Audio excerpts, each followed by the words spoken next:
মা, আজকে পয়লা বৈশাখের দিন কি খাওয়াচ্ছ? আজকে দেখ আমি একটা রান্না করবো খাসির মাংস, কষা খাসির মাংস।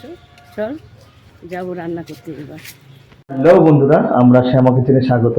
অনেক দিন পর, প্রায় 1 বছর পর আমরা আবার এসেছি আমাদের চ্যানেলে নতুন এক রেসিপি নিয়ে। সেই রেসিপিটা মা একটু বলো। মটন কষা আলু দিয়ে করব। আজকে মটন কষা আলু দিয়ে হবে। আপনারা আমাদের ভিডিওটা দেখবেন, ভালো লাগলে লাইক কমেন্ট এবং অবশ্যই দেখবেন। করবেন। দেখুন বন্ধুরা, মা আজকে কি রান্না করতে চলছে সেটা। আমি মটনটাকে ম্যারিনেট করে রেখেছি, একটু দই দিয়ে, একটু নুন, একটু হলুদ দিয়ে ম্যারিনেট করে রেখেছি। এবার আমি চাপাচ্ছি। এবার আমি সাদা তেলটা দিচ্ছি।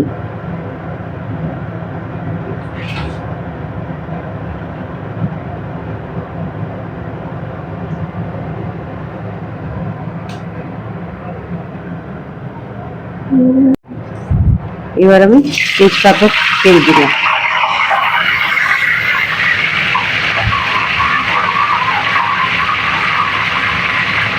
তারপর দেওয়া হচ্ছে পেঁয়াজ কুচি।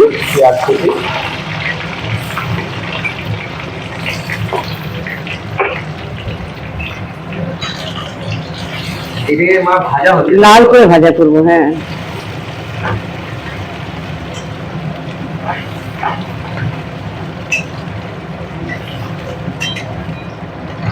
এটা একটু লাল লাল হবে, তারপরে তো তুমি মাংসটাকে আস্তে আস্তে দেবো। লাল করাটা জরুরি। দেখুন বন্ধুরা, মায়ের পেঁয়াজ ভাজাটা মোটামুটি হয়ে আসছে, লাল হয়ে উঠছে। এবার মা কি করবা তুমি? এবার আমি প্রথমে মটনটা দিয়ে দিচ্ছি। দেখুন বন্ধুরা, মটনটা দিয়ে দিচ্ছে। মা, দেখি তুমি ম্যারিনেট করেছিলে? হ্যাঁ, ম্যারিনেট করে রেখেছি। ম্যারিনেট করতে কি কি লেগেছিল তোমার?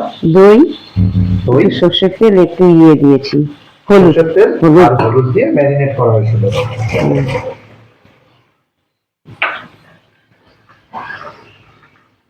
এরপর মা কি দিচ্ছ তুমি? একটু জিরে বাটা, তার সঙ্গে একটু আদা বাটা। জিরে বাটা আর আদা বাটা দিয়ে দেওয়া হলো, মোট কথা। তারপর এরপর কি দিচ্ছ মা? এটা হচ্ছে রসুন বাটা। রসুন বাটা দেওয়া হলো, তারপর পেঁয়াজ বাটা। পেঁয়াজ বেটে দিলে একটু ভালো হয় টেস্ট। তারপরে এর মধ্যে আছে, এরপর কি দিচ্ছ মা? এর মধ্যে আছে একটু কাজু, চালমগজ আর পোস্ত।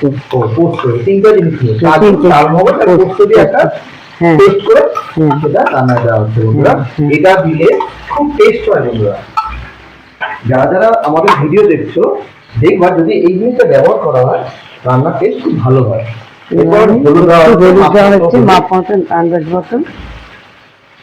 গুঁড়ো লঙ্কা, যে যেরকম খায় স্বাদ মতো। গুঁড়ো লঙ্কা দেওয়া হচ্ছে, শুকনো লঙ্কার গুঁড়ো। তারপরে একটু, এরপর যেটা দেওয়া হচ্ছে সামান্য চিনি দেওয়া, কালারটাও ভালো আসবে, খেতেও ভালো। সামান্য। এবার বন্ধুরা, এটা আমার কতক্ষণ চলবে? এই কষানোটাই আসলে আমি বেশি করে কষাই, অনেকটা টাইম নিয়ে কষাই। মানে মেইনলি কি হয়, খাসি মাংসের ক্ষেত্রে আর একটা কথা, যদি ভালো হয় তাহলে কি হয় যে খেতে ভালো লাগে, গন্ধ এক্সট্রা আসে না। মাংসের থেকে যদি কষানোটা কম হয়, আরেকটা কথা, একটা গন্ধ এক্সট্রা। আমি আলুটাকে কাঁচাই দিচ্ছি, কাঁচা আলুটাই দিচ্ছি, ওটাকে ভেজে দিচ্ছি না, কিন্তু ভাজার মতন টেস্ট হবে খেতে। এর মধ্যে নুন, হলুদ সবকিছু ঢুকে গিয়ে দারুণ টেস্ট হবে।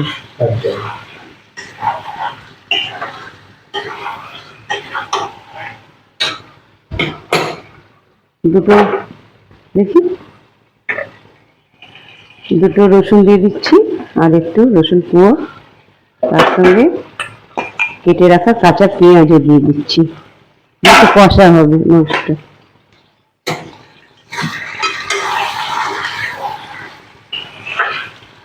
বন্ধুরা, এরপর আমার মা লবণটা দিয়ে দিচ্ছে। সামান্য লবণ আগে দিয়েছি, আর এখন একটু দিলাম।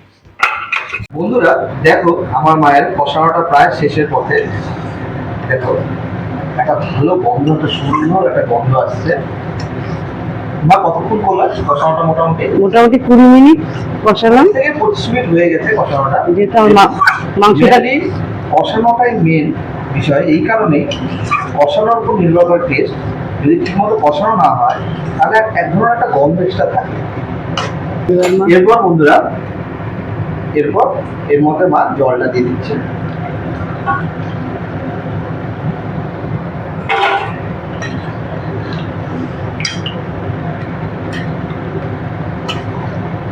এবার এটা কি করা হবে মা?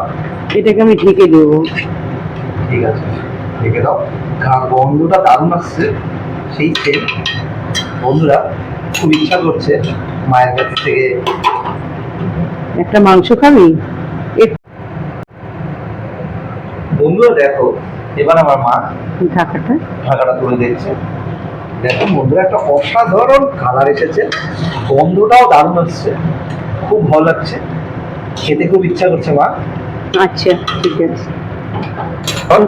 এরপর মা গরম মশলাটা দিয়ে দিবে।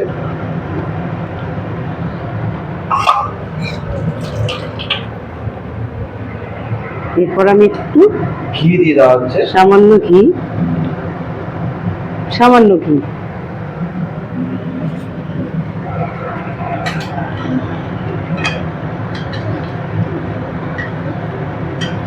পুরো মাংস আমার হয়ে গেছে। বন্ধুরা আমাদের মাংসটা কমপ্লিট হলো।